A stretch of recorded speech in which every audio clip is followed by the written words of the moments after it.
¿Cuáles son los 2 consejos más importantes que debe recibir un empresario?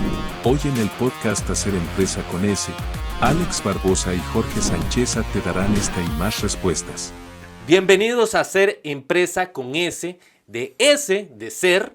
Y el día de hoy vamos a iniciar una nueva temporada junto con Alex Barbosa de A&B Advisory. Soy Jorge Sancheza. ¿Cómo estás, Alex? Buenas tardes, Jorge. Un gusto saludarle y también muy entusiasmado con esta nueva temporada. Fantástico. Hoy, esta temporada, nos estamos inclinando más bien a dar más datos, ¿verdad? Claro. Cosas más técnicas que puedan aplicar en sus empresas los empresarios el día de hoy. Correcto. Justamente ese ha sido el compromiso con producción, ¿verdad? Y siempre fue desde un inicio, cuando iniciamos el podcast de Hacer Empresa con S, es darle al empresario conocimiento técnico de una forma, llamémoslo así, sencilla y práctica. Y justamente lo que buscamos en esta nueva temporada es enfatizar en eso, ¿verdad? Así es, Alex. Contame, el día de hoy, ¿de qué vamos a estar conversando? Bueno, el día de hoy me gustaría que conversemos de aquellos consejos que uno quizá como empresario le hubiese gustado recibir o que hemos recibido en algunos casos, ¿verdad? Y que creo que le aportan mucho al empresario, ¿verdad? Consejos muchas veces dados por otros empresarios. En esta ocasión vamos a enfocarnos en los dos mejores consejos que puede recibir un empresario para hacer crecer su empresa. Correcto. Y digamos, estos 2 consejos pasaron por un filtro, ¿verdad? Porque consejos puedes recibir muchos. Así es. Y puedes recibirlo de muchos tipos de personas, que pueden ser empresarios o no. Pueden ser personas con mucha sabiduría sobre algún tema en específico. Pero en este caso elegimos esos 2 consejos también porque recientemente en la firma tuvimos un caso con unas clientes de nosotros, que voy a saludarles, Jessica y Karen, que digamos, dos empresarias jóvenes que tienen ahorita una empresa que se dedica a la asesoría financiera y también al tema de financiamiento para empresas pequeñas o para personas. Entonces fue muy interesante porque la semana pasada reunidas con ellas, nos dimos cuenta que quizá estos 2 consejos que vamos a hablar ahorita les puede servir y les va a ayudar a guiarse mejor en sus empresas. Entonces pensé que también esos consejos deberíamos de compartirlos en un podcast. Así es. Más allá de lo que podamos hablar el día de hoy, ¿sobre quién tomás consejos vos? O sea, ¿cuál es tu criterio para poder recibir el consejo de decir, mejor no? Correcto. Yo diría que el primer criterio sería ver a esa persona, ver la vida de esa persona, y si la vida de esa persona es consecuente con el consejo que me está dando, ¿verdad? Entonces, y con el tipo de vida que me gustaría tener. Entonces, ¿qué es lo que pasa? Que muchas veces los consejos a veces se reciben de personas que no practican ese consejo, Así ¿verdad? y eso es lo más común de lo normal. Exacto, pero igual, a ver, no con eso juzgo a las personas, porque nadie es perfecto. Así es. Pero mi punto es, si quieres recibir consejo o buscar consejo de alguien, búscalo de ese alguien que lo logró. Exacto, sí. Que logró estar donde quieres estar. Que te muestre con el ejemplo lo que estás buscando, ¿verdad? Eso por un lado. Yo diría que ese es el primer filtro que haría yo. Tomo consejos de aquellos cuyas vidas o cuyo ejemplo me muestran que están en el lugar donde yo quiero estar. El otro elemento que yo considero a la hora de tomar un consejo es ¿cuál es el objetivo de ese consejo? Si es que estás pidiendo ese consejo o te lo están dando sin requerirlo. Porque muchas veces cuando te dicen, te voy a dar un consejo, en realidad lo que te están diciendo es, te voy a hacer una crítica, que es diferente. Sí. Generalmente el consejo, generalmente, no digo que siempre, no es algo que se le da a uno así porque sí, sino es algo que uno pide, ¿verdad? Y a veces la gente no lo tiene claro. Sí, los mejores consejos vienen cuando pedimos un consejo, ¿verdad? Correcto. Y luego creo que lo poderoso de la primera cláusula que pusiste es que de alguien que ya lo ha realizado. Eso es interesante porque cuando conocemos a alguien que ya ha realizado un avance significativo en una empresa, que vos decís, yo quiero replicar eso, Correcto. Uno se da cuenta de que esas personas también tienen debilidades. A veces uno las pone demasiado altas y en ese proceso vos decís, mira, es que no, este tipo es perfecto y entonces tiene todo calculado, y no es la mayoría de casos, no es nunca. Y cuando conversamos con alguien que ha pasado todo ese trayecto, nos damos cuenta que tiene sus debilidades y que a veces son debilidades que son fortalezas nuestras. Correcto. Y entonces uno dice, bueno, tal vez este tipo lo logró y yo tengo esa fortaleza, y viceversa. Mis debilidades a lo mejor son las fortalezas de la otra persona. Y eso va a permitir que yo pueda sentir desde un espacio de vulnerabilidad de que puedo lograr las cosas al igual que la otra persona. Correcto, correcto. Sí, y, definitivamente, cuando uno está recibiendo consejo de una persona a la que usted respeta, es importante entender que no es que esa persona es perfecta ni es especialista en todo, ¿verdad? Ahora, lo importante es solicitar consejo a quien te pueda ayudar en esa área, claramente. A quien no te pueda ayudar en esa área, probablemente busca a otra persona que lo pueda hacer, porque no todos somos especialistas en todo, ¿verdad? Y no todos podemos dar un consejo sobre cualquier cosa. Eso es un tema importante. Y a nivel empresarial, como bien lo mencionas, yo creo que hay muchos empresarios que han logrado éxitos en sus empresas, pero no necesariamente son los mejores aconsejando en todo. Creo que también la habilidad de poder escuchar y tomar consejos es una fuente de sabiduría. Correcto. Hay una frase que dice, nadie escudriña con cabeza ajena. Yo creo que sí. Yo creo que de alguna manera es difícil, pero si lo logras, tenés una fuente de sabiduría en tu interior que hace que sea más fácil los procesos. Correcto. Y eso es una habilidad que se puede cultivar, pero requiere mucho trabajo. Por el esfuerzo de hacer que ese consejo se ponga en práctica, ¿verdad? Porque escuchar, lo hacemos todo.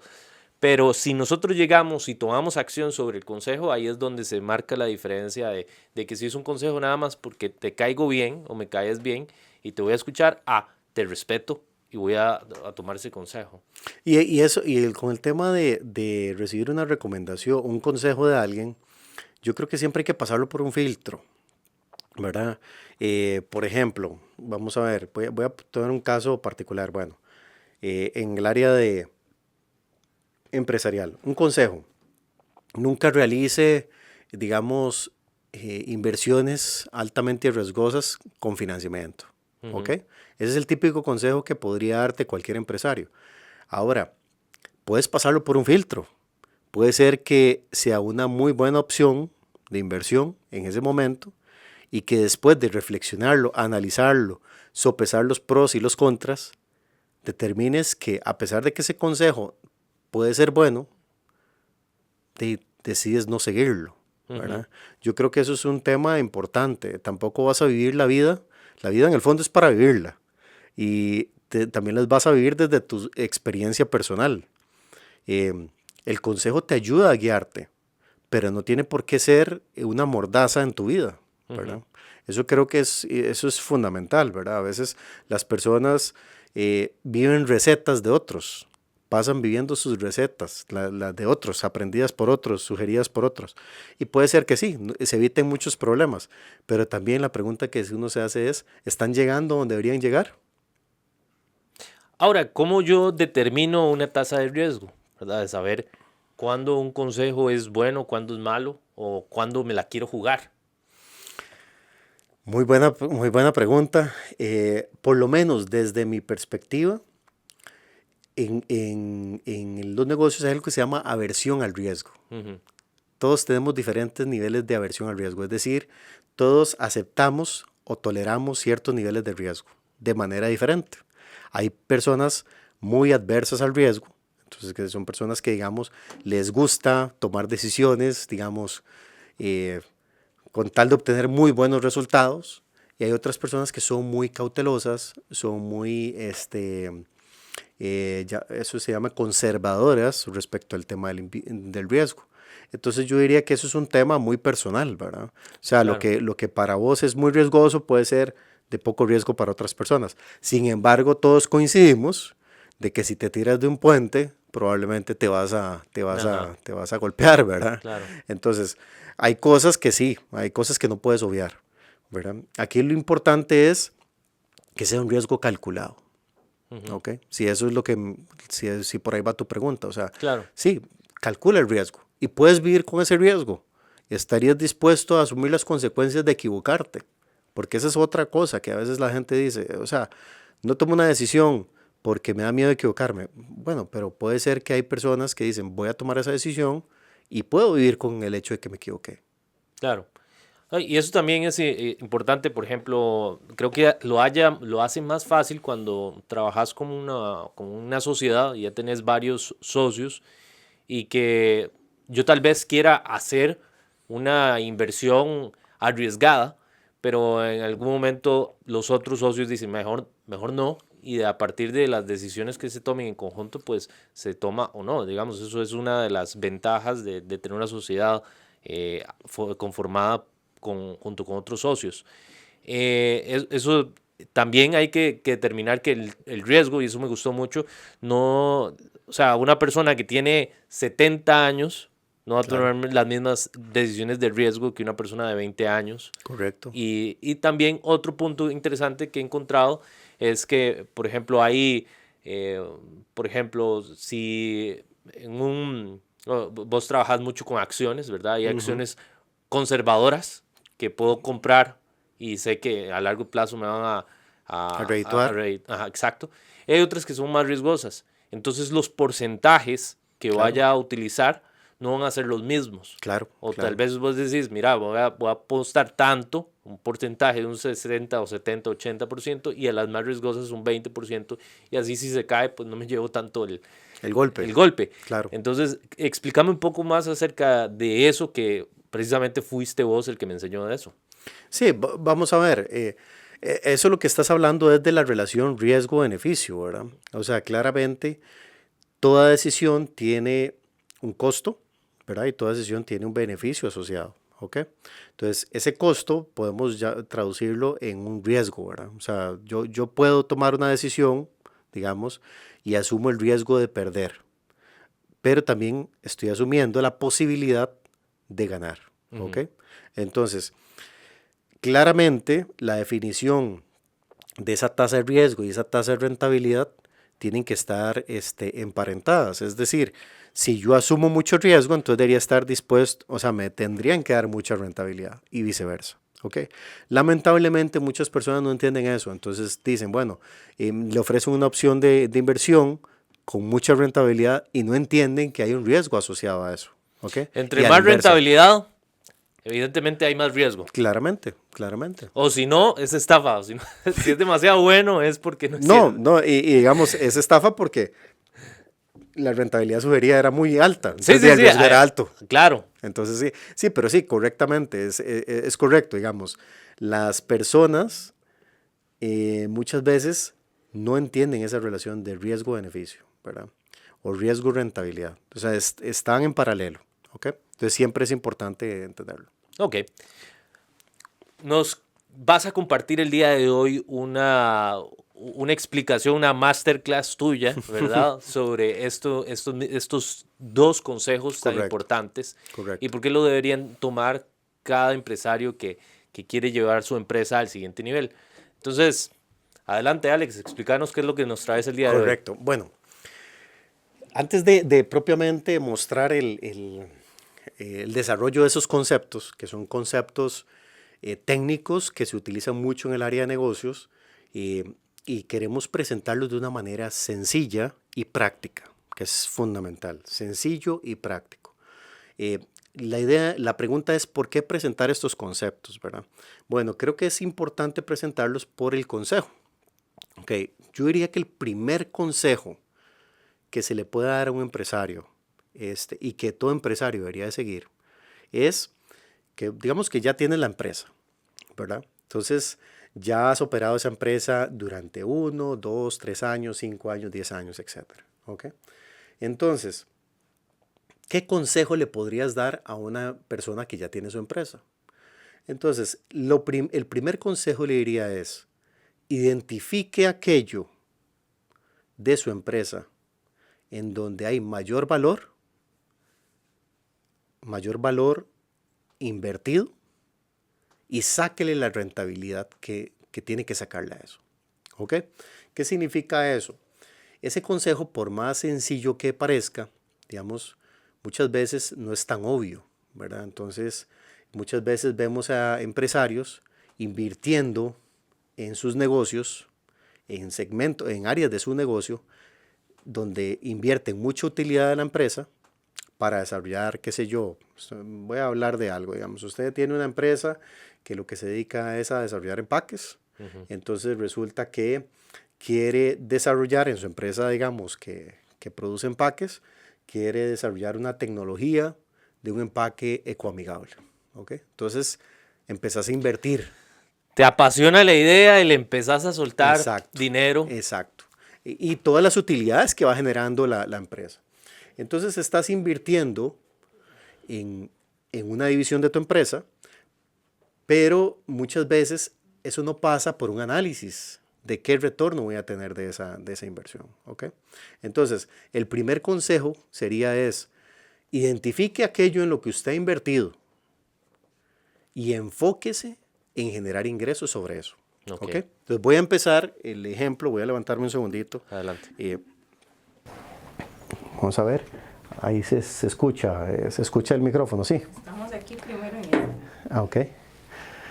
Ok, para eso voy a utilizar este ejemplo, ¿ok?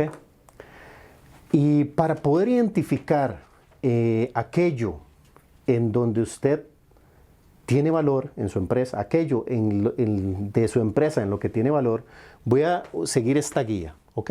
Es una guía de 5 pasos que creo que es muy útil. El primer paso es identificar qué es lo que tiene su empresa, ¿ok? Y a lo que me refiero de qué es lo que tiene su empresa es qué cosas físicas y no físicas tiene su empresa. ¿Qué cosas físicas y no físicas ha hecho una inversión usted como empresario? Entonces, pongamos aquí un ejemplo. Entonces, pensemos que esta empresa tiene en un momento dado dinero en sus cuentas bancarias. Además, ese empresario tiene ahorros, etc. Además, tiene una inversión realizada en equipo, digamos, para producir los bienes que, digamos, le ofrece al cliente. Y además, ese empresario ha hecho una inversión en conocimiento de su gente o propia. Ok. Vemos que, por ejemplo, aquí voy a poner el ejemplo en el año 1. Entonces, pensemos que esos son valores en miles de dólares. Entonces, esta empresa en el año 1 ha invertido $100,000, tiene $100,000 ahorita en sus cuentas bancarias, tiene $200,000 invertidos en sus activos fijos o en esos activos, y tiene $100,000 invertidos en conocimiento. Entiéndase, por ejemplo, qué sé yo, llevó una maestría ejecutiva, ha llevado certificaciones, etc. ¿Ok? Entonces, su empresa en total ha recibido, digamos, inversión por $400,000. O sea, tiene, por decirlo, cosas valoradas por $400,000, tangibles o intangibles. ¿Ok?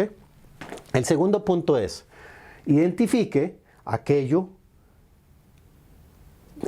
préstamos o aquellas deudas que usted asumió o su empresa asumió para adquirir eso. ¿Ok?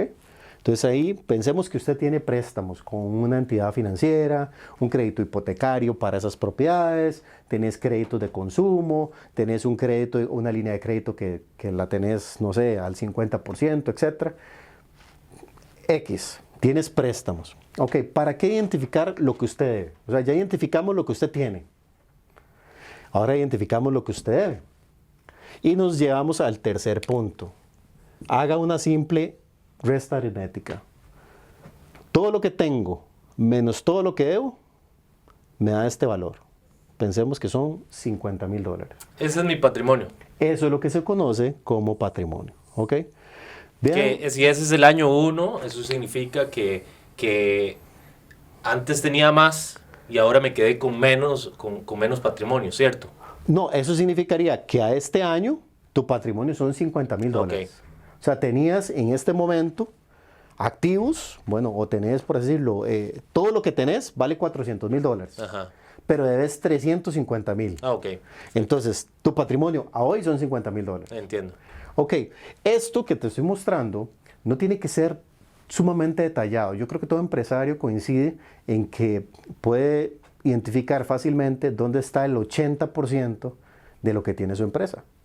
Entiéndase una propiedad, entiéndase, digamos, inversión en conocimiento para las empresas que somos de servicios, ¿verdad? Entonces, una empresa de servicios tendrá mayores activos en la parte de conocimiento y una empresa, digamos, que se dedica a la manufactura tendrá más valores acá. ¿Ok? Entiendo. Entonces, ¿para qué hago yo la determinación de eso? Bueno, para repetirlo mes con mes. Ahora, la pregunta, usted me dirá, bueno, Alex, ¿por qué mes con mes? Yo aquí puse un ejemplo año con año, pero la idea sería hacerlo mes con mes al menos. ¿Para qué? Para que usted identifique cómo se va moviendo, cómo va aumentando su patrimonio o cómo va disminuyendo. ¿Ok? Un buen empresario siempre va a aumentar su patrimonio. ¿Ok? ¿Cuál es el error? El error es que muchas veces los empresarios lo que aumentan es lo que tienen, pero no lo que les pertenece. ¿Ok? Hacen inversiones significativas, los ves invirtiendo en más equipo, los ves invirtiendo en una flota más fuerte, los ves invirtiendo en más conocimiento, en certificaciones, en marcas, ves invirtiendo mucho dinero, pensando que eso es sinónimo de crecimiento patrimonial. Claro, sí, porque además estar haciendo esta inversión y todo, uno tiende a encontrarse en estar consumiendo y comprando cosas. Correcto. Y uno no sabe cuándo es el momento de decir, hasta acá. Correcto. Voy a dejar de comprar, voy a dejar de estar invirtiendo y voy a poner en acción todo lo que tengo a ver qué sucede, ¿verdad? Okay. Muy bien. Aquí, y eso voy a poner un ejemplo, digamos, de un cliente que se dedica a la parte de mercado digital, ¿verdad? Y que hace una inversión significativa en equipo, ¿ok? Inversión millonaria en equipo. Entonces resulta que llega y dice, voy a invertir en más equipo, en equipo tecnológico para, digamos, grabaciones, etcétera, audio, etcétera, video, etcétera. Entonces ves adquiriendo lo último en equipo. Pero, ¿qué es lo que sucede? Empieza a aumentar este valor, ¿verdad? De lo que tiene año con año, probablemente asumiendo más préstamos, pero no necesariamente se ve en su patrimonio. Claro. ¿Ok? Y pasa montones. Eso no solo le pasa a las empresas de tecnología, le pasa, por ejemplo, al sector médico, ¿verdad? Donde vemos doctores, donde vemos clínicas haciendo inversiones significativas en equipo, digamos, médico, lo último, porque siempre va a existir lo último. Siempre va a existir lo último. Que no necesariamente te va a generar el ingreso para ese último, ¿ok? Entonces, volviendo al ejemplo, vean este caso, patrimonialmente la empresa redujo $10,000. Entonces, pero vean qué interesante, uno podría engañarse y decir, ok, ¿qué pasó con el efectivo en las cuentas bancarias? Al año 2, más bien aumenté $30,000. Me aumentó un 30% el efectivo. Entonces, el empresario va a decir, pero ¿por qué siento que estoy más restringido si tengo más dinero en mis cuentas?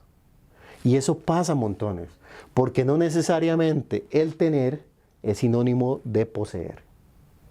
Y eso es fundamental.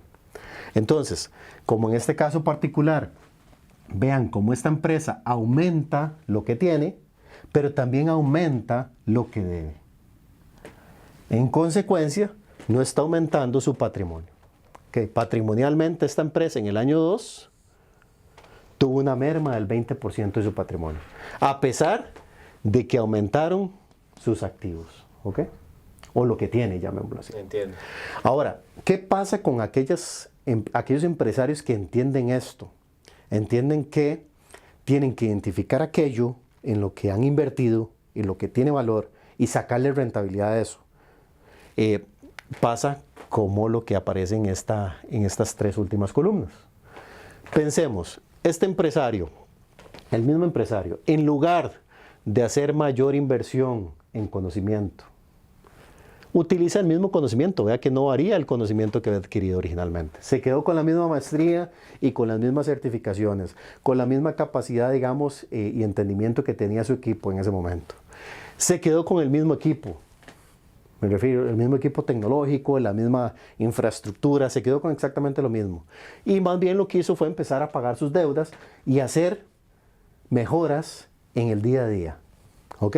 Esta empresa, sin hacer mayor inversión, tuvo un patrimonio de $40,000 más en el siguiente año respecto al año 1. Eso implicaba un 80% más patrimonial, ¿ok? De crecimiento patrimonial. Entonces, ¿cuál es la finalidad de identificar en lo que usted invierte?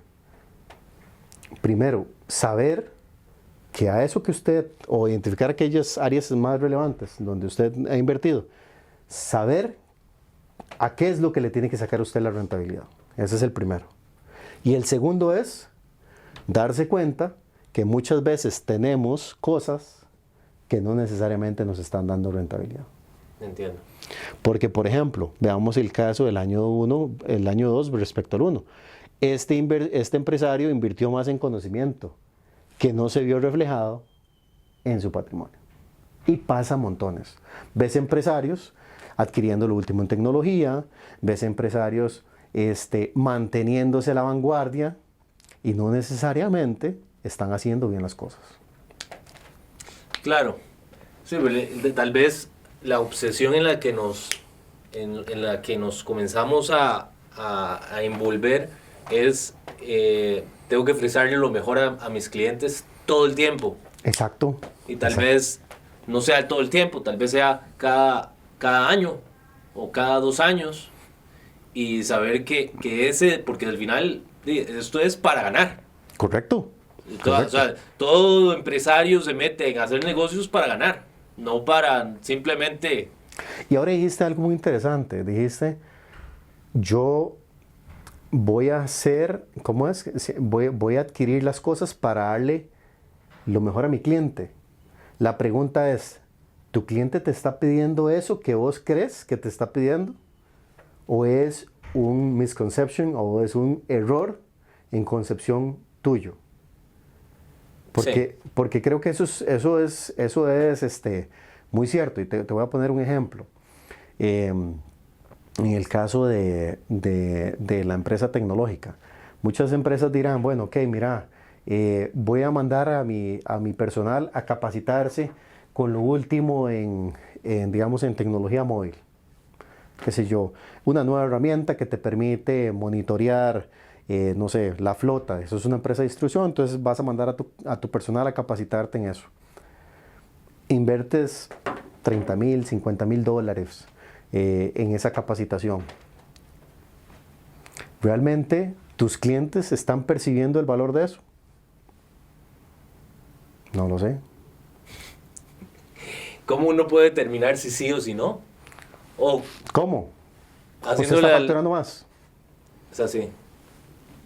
Si la respuesta es no, entonces ¿para qué lo está haciendo? O sea, aquí el punto es, ¿qué estás haciendo? ¿Estás teniendo una empresa que genera flujo, cash flow, o flujo de efectivo? ¿O estás teniendo una empresa que lo que está haciendo es inflando lo que tiene? Uh-huh. Muchas veces inflando el ego. Eso es a lo que iba, que a veces, muchas veces lo que inflamos es el ego, precisamente. Correcto. Entonces, pero realmente, ¿por qué nos metemos en negocios? Yo creo que eso es la pregunta. Hay algunos que les divierte demasiado.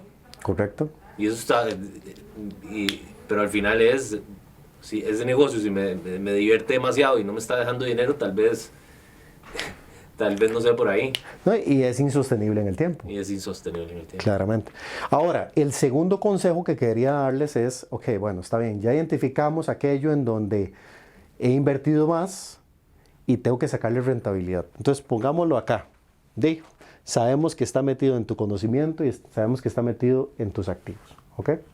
Entonces, ahora la pregunta que surge es, ¿cómo mido yo entonces en qué negocio me meto? ¿Verdad? Porque hay negocios que que parecer muy bien, muy interesantes, muy rentables, muy atractivos, muy divertidos, etc. Esa es la segunda pregunta que Exacto. se tiene que formular. Sí, la segunda pregunta que se va a convertir en consejo, ¿verdad? Ajá, claro. Ok, ya sé que me tengo que enfocar en lo que he invertido. Ok, ahora sí, y sacarle rentabilidad. Perfecto, lo haces. Segundo punto es, ¿en qué te vas a meter de ahora en adelante? ¿En qué proyectos? ¿En qué negocios? ¿En qué? O sea, ¿qué vas a hacer? ¿Cómo van a estar? ¿De qué va a estar amarrada tus decisiones de inversión, de tus decisiones empresariales? ¿Cómo determinar si ese negocio es bueno o malo?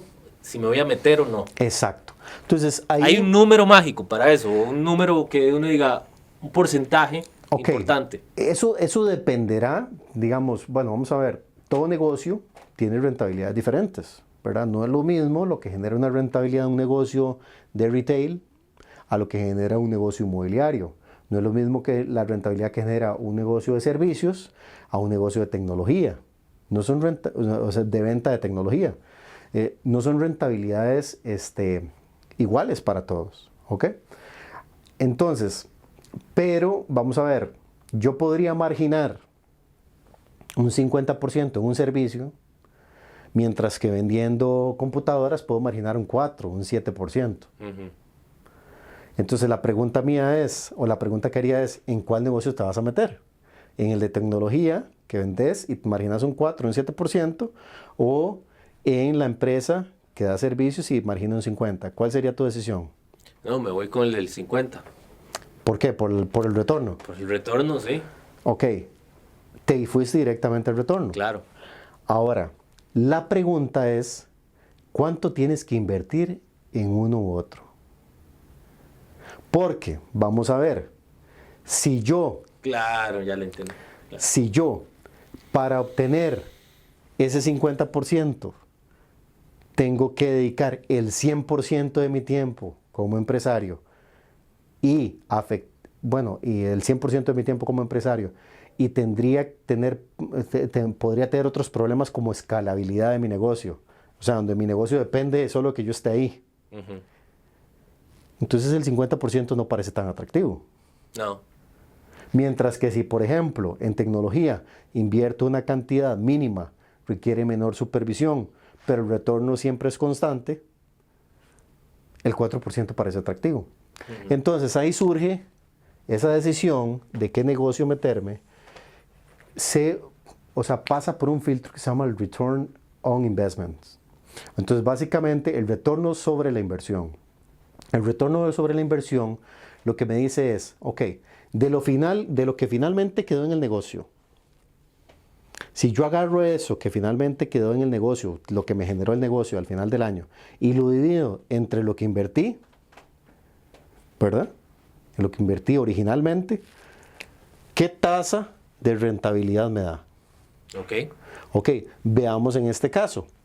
Supongamos que este inversionista o este empresario originalmente cuando empezó su empresa lo que invirtió fueron $100,000.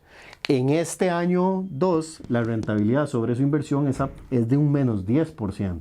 O sea, perdió sobre su inversión original. Mientras que en este caso los mismos 100,000, los mismos, le retornó un 40%. No entiendo. ¿Ok? Entonces... no se trata solo de cuánto me genera un negocio. Se trata de cuánto realmente le tengo que meter a ese negocio. Y creo que eso muchas veces no se cuestiona.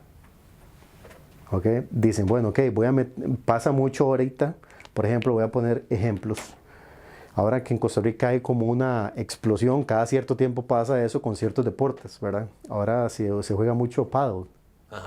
¿Verdad? Todo el mundo está jugando eso. Entonces vos ves, digamos, en el sector de Costa Rica, desarrollos en áreas grandes de esa infraestructura. ¿Cuánto costará esa inversión versus el retorno que realmente va a generar esa inversión? Porque ¿Cuánto va a ser? La pregunta también es, ¿cuánto tiempo va a ser famoso o popular ese deporte? Pasó mucho con las canchas de fútbol 5, ¿recuerdan? Uh-huh. Fútbol sala, la misma historia. Creo que, digamos, habían otros deportes que tenían... Sí, yo me acuerdo en los 90s era el squash, ¿verdad? El squash era así lo más top que usted podía tener. Yo vivía en un residencial, siendo niño, ¿verdad? Que había una cancha de squash. Correcto. Y mi mamá decía, cuidado, hace una diablura en esa cancha de squash. Correcto. Entonces, pero era divertidísimo. Y los que lo jugaban eran gerentes y cosas correcto. así. Y esa cancha de squash, años después, ya digamos, no se utiliza tanto como en esos años. Correcto, correcto. Entonces, ese es un ejemplo. Entonces, vas a invertir en un negocio, probablemente la inversión en infraestructura que tienen que hacer en un negocio de esos es alta, versus, ok, tienes que analizar si el retorno que va a generar, primero, no va a empezar a mermar en el tiempo, que en estos negocios va a ser así. ¿Por qué? Porque ya luego aparecerá otro deporte, moda, donde las personas van a dejar de ir a pagos, ¿verdad? Entonces van a empezar a hacer otras cosas. Entonces, ese es el cuestionamiento, ¿verdad? Si quiero entrar a ese negocio, ¿cuánto tengo que invertir? Porque la decisión de si entro o no también pasa por el monto que tengo que invertir versus la rentabilidad que me está dando. ¿Ok? Y eso se logra con el retorno sobre la inversión. Entonces aquí vemos voy a sentarme, aquí vemos dos ejemplos de cómo, Jorge, conceptos técnicos nos pueden ayudar a seguir ese consejo. Claro. Entonces, conceptos técnicos tan simple. El primer consejo es, identifique dónde ha invertido usted su dinero o dónde está el valor de su empresa y saque el ingreso a eso. Entonces, use conceptos como el que vimos ahorita, que es identificar lo que usted tiene, lo que usted debe y lo que le pertenece a lo largo del tiempo, con una recurrencia no menor a un mes. No mayor a, no menor a un mes. ¿Ok? Y ese es el primer consejo. Eso que vimos ahora es eso de lo que tengo, lo que debo y lo que me queda, o lo que es mío, es la contabilidad. Uh-huh. ¿Ok? Ahí estás viendo un estado de situación financiera. Ok. ¿Y qué tal? Explicado muy simple. ¿Y qué tal el segundo consejo? Y el segundo consejo tiene que ver con, mida la rentabilidad en los negocios en donde usted está, para determinar si vale la pena o no ingresar en ese negocio. ¿Okay? Entonces, las rentabilidades que yo recomiendo entrar, por decirlo, el ROI nunca tiene que ser menor al 25 o el 35% anualizado. ¿Por qué? Porque básicamente lo que busca un inversionista experimentado o un empresario experimentado es recuperar su inversión entre 3 y 4 años. Si después de 3 o 4 años usted no recuperó su inversión y empieza a generar una utilidad mayor, ¿verdad? O duplicar, llamémoslo así. Usted si entre 3 o 4 años no duplica lo que usted invirtió, no vale la pena entrar en ese negocio. Entiendo. De hecho, yo tenía un empresario muy experimentado y muy bueno en los negocios, que él decía, si a mí un negocio no me genera más de un 50% por año, no entro. Claro, era un big shark, como dicen, ¿verdad? Ajá. Era una persona muy experimentada y realmente muy buena para los negocios. Creo que es un poco aventurado y también implicaría un poco más de riesgo, pero yo diría que un 25, un 35% es un buen retorno. Claro. ¿Algún otro consejo que querés dar aprovechando? Diría que, digamos, un consejo que sí diría es rodéese de las personas que le van a ayudar a hacer eso posible, ¿verdad? No vas a poder hacerlo solo. No vas a poder hacerlo solo. No vas a poder llegar a donde quieres llegar solo. Necesitas gente buena, gente especializada en áreas donde vos no lo estás, ¿verdad? Y básicamente ese que diría que es el tercer consejo, no financiero, ¿verdad? Pero muy humano. Así es, así es. Al final todo está ligado. Correcto. Hacer empresa con ese Muchas gracias, Alex, por la masterclass del día de hoy y pues nos vemos en el próximo capítulo. Claro que sí, muy agradecidos con todos, ¿verdad? Hemos recibido excelentes comentarios sobre el podcast. Los invitamos también a hacer comentarios, a generar preguntas sobre este y otros temas, ¿verdad? Esperemos que haya sido bastante entendido, práctico el ejemplo, ¿verdad? También aplíquenlo en sus vidas. Aplíquenlos en sus vidas como empresarios. Determinen sus patrimonios sobre una base mensual. Y si va para atrás o si es negativo esas variaciones, hay que tomar decisiones. Deje de comprar y póngase a vender como Exacto, desquiciado. exacto. En pocas palabras. Bueno, muchísimas gracias, Jorge. Gracias a ustedes. ¿Y vos qué opinas? Deja tu opinión y dudas en los comentarios para responderlos en el próximo podcast de Hacer Empresa con S.